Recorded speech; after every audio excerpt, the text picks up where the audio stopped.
Film dimulai di sebuah kota kecil bernama Rondo di Texas tahun 1988. Owen dan anaknya, Lena, yang sedang beres-beres dikagetkan dengan kedatangan Clyde dan bodyguardnya. Owen. Clyde pun meminta Lena untuk besok datang ke pabrik. Di sini nampak Clyde suka kepada Lena. Namun Lena seperti menjaga jarak. Tiba-tiba Clyde, si anak mafia, pun mengintimidasi serta melecehkan Lena. Owen, sang ayah, menegur Clyde untuk bersikap baik. Namun Clyde tersinggung dan langsung mendorongnya, lantas pergi meninggalkan mereka. Lena pun tampak marah dan sedih karena selalu mendapatkan intimidasi kekerasan dari mereka.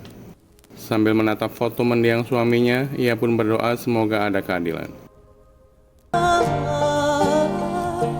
Pada suatu hari, tampak seseorang berpakaian lusuh dan dekil tiba di kota ini. Karena lapar dan haus, ia mampir ke sebuah kedai. Namun karena tidak mempunyai uang, ia menawarkan jasa memperbaiki sesuatu di situ sebagai bayarannya. Vernon, si pemilik kedai, pun setuju dan memintanya untuk memperbaiki rak perabotan yang rusak. Dan pemilik kedai pun memberitahu Pak Tua agar cepat pergi setelah semua beres, karena tempat ini tidak aman untuk orang asing. Terbesit pertanyaan di benak Pak Tua, ada apa di kota ini? Setelah selesai, ia pun dengan lahap memakan makanan yang sudah disiapkan.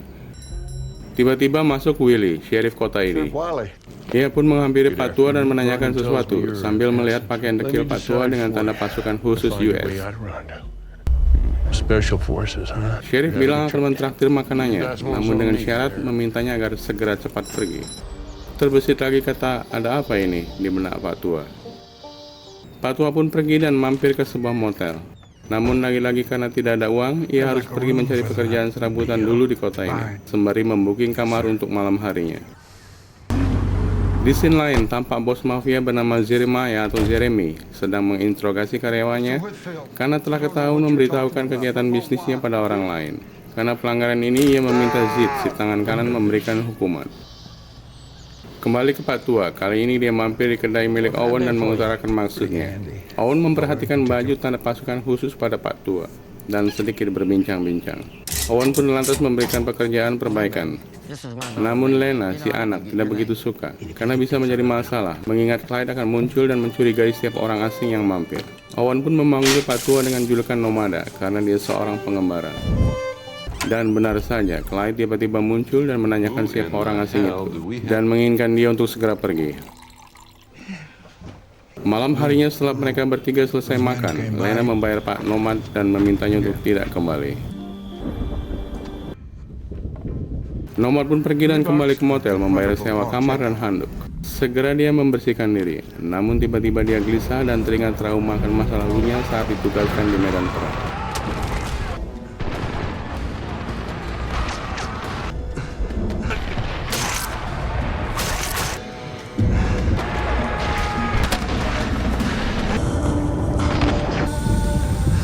Sampai akhirnya dia pun terlelap tidur. Seperti menyimpan pertanyaan dan penasaran dengan apa yang terjadi di kota ini, Nomad pun kembali ke kedai Owen untuk bekerja serabutan lagi, dan Owen mengizinkan. Terjadi perdebatan lagi antara anak ayah karena kehadiran Nomad ini. Tak lama kemudian datang Clyde dan bodyguardnya. Karena mengetahui Pak Tua masih ada, dia pun marah kepada Lena dan menamparnya. Nomad yang geram melihat hal tersebut akhirnya memberikan pelajaran pada Clyde dan bodyguardnya dan mengusir mereka.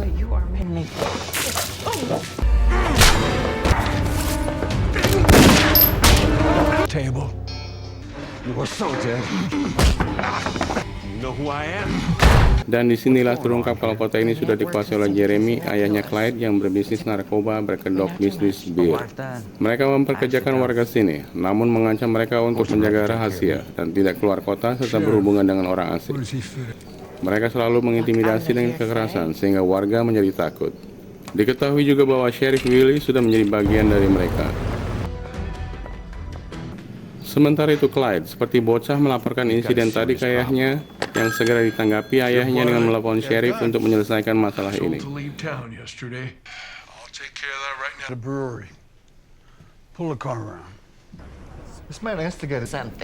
Di kedai Owen berkumpul orang-orang yang sudah mendengar insiden Clyde dihajar Pak Tua.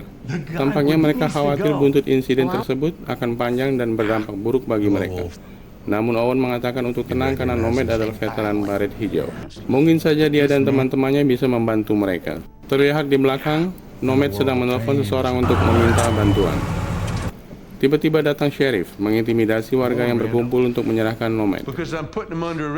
Nomad menemui sheriff dan bilang kalau dia baru saja menelpon Jack Hollister, komandan pasukan khusus, dan melaporkan kalau ada kegiatan ilegal di sini yang dilindungi sheriff. Tentu saja ini membuat sheriff kecut dan langsung pergi. Ia pun segera melaporkannya ke Jeremy kalau ia gagal meringkus Nomad, karena dia punya backingan bernama Jack Hollister yang sudah tahu mengenai bisnis ilegal ini. Jeremy pun meminta Zeke menghubungi Louis, pembunuh bayaran, untuk menangani hal ini. Zeke bertanya bagaimana nanti dengan Jack Hollister. Jeremy menjawab dia tahu nama tersebut, namun orangnya sudah mati.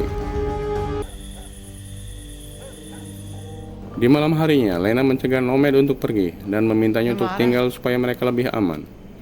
Nomad setuju namun meminta Lena besok mengantarkan dia untuk mengambil paket dari temannya.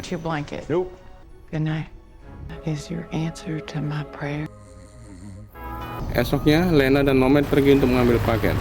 Sempat berhenti di tepi jalan. Lena memberitahu kalau rumah mewah yang terlihat tersebut adalah milik Jeremy, sang bandar narkoba. Perjalanan dilanjutkan dan berhenti di sebuah tanah lapang untuk menunggu seseorang. Tak lama datang pesawat kecil mengantarkan barang.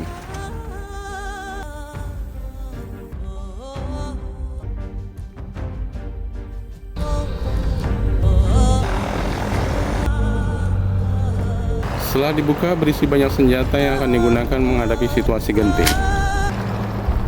Ternyata di tempat tersebut, anak buah Jeremy sudah siap mencegat mereka. Konfrontasi pun tak dihindarkan, terjadi tembak-menembak di jalanan, kemudian mereka masuk gedung. Konfrontasi berlanjut dan akhirnya Nomad berhasil menghabisi dua anak buah Jeremy tersebut.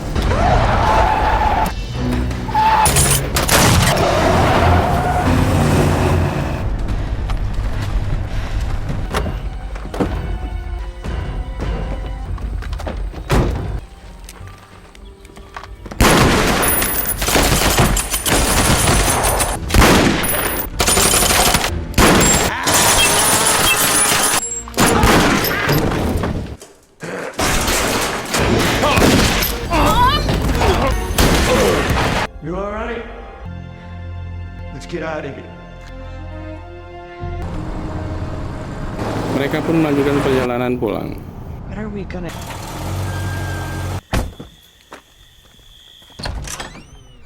Setibanya di kedai, mereka dikejutkan dengan Owen dan warga lainnya sudah ditahan Clyde. Nomad pun menjadi sasaran amuk Clyde, dipukuli dengan besi hingga tampak sudah mati. Di saat itulah Clyde meminta anak buahnya untuk menghabisi mereka semua, terkecuali Lena yang akan dibawanya. Di sini terjadi ketegangan kecil antara Zeke, sang tangan kanan Jeremy, dengan Clyde. Karena Jeremy memintanya untuk menghabisi semua orang ini tanpa terkecuali. Akhirnya Zeke mengalah mengingat dia anak bosnya.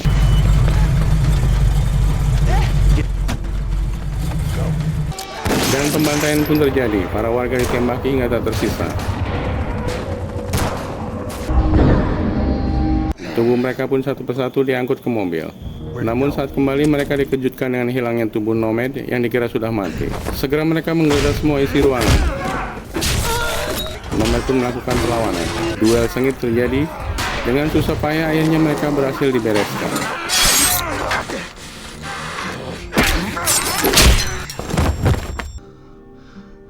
Ia pun kembali ke ruangan depan. Nampak Nomad gusar sekaligus sedih kenapa terjadi seperti ini. Tiba-tiba datang sheriff yang tak kalah terkejutnya melihat mayat-mayat tersebut. Tanpa basa-basi, sheriff pun meminta Nomad untuk menyerahkan diri. Dia diborgol dan dibawa ke tempat Jeremy. Saat sampai, sheriff pun turun dan masuk ke gedung. Kesempatan ini tak disia-siakan oleh Nomad yang mengambil kawat kecil yang diselipkan di bajunya.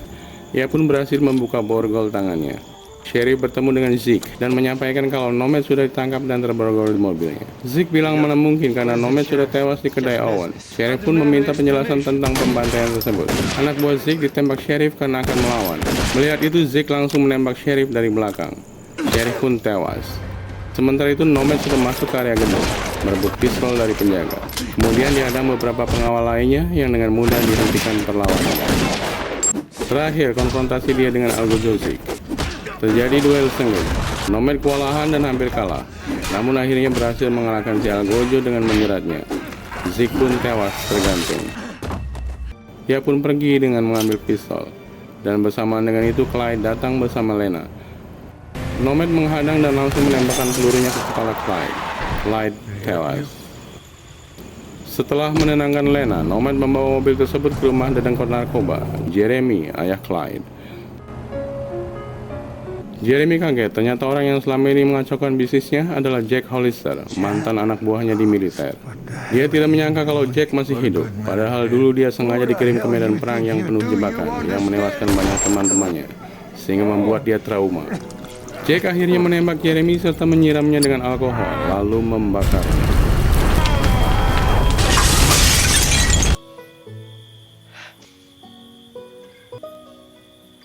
Keesokan harinya, Jack pun diantar Lena. Di persimpangan, Lena menghentikan mobilnya dan Jack pun turun dan melanjutkan perjalanan pergi mengembara entah kemana lagi. Gimana guys, film yang cukup seru dan menghibur kan? Jangan lupa subscribe, like, dan komen ya. Nantikan rangkuman film lainnya. Makasih.